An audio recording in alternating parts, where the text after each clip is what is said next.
وہ حضرت عمر فاروق رضی اللہ تعالیٰ عنہ، عید کا دن ہے اور آپ اپنے حجرہ کے اندر دروازہ بند کر کے زاروں قطار رو رہے ہیں۔ سب احباب جو آپ سے ملنے آئے انہوں نے عرض کی، اے امیر المومنین، آج تو عید کا دن ہے، آج تو خوشی کا دن ہے، خوشی کے دن یہ رونا کیسا، خوشی کے دن یہ آہوزاری کیسی، امیر المومنین اس کی وجہ کیا ہے؟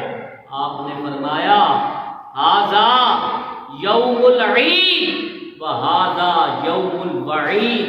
آپ نے فرمایا ہاں آج عید کا دن ہے اور آج وعید کا دن بھی ہے۔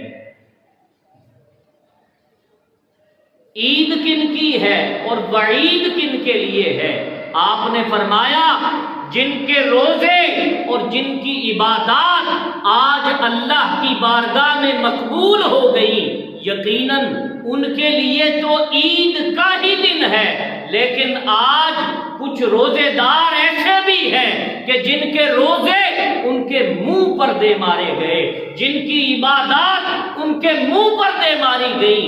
فرمایا کہ وہ جن کے منہ پر عبادتیں مار دی گئیں ان کے لیے آج وعید کا دن ہے۔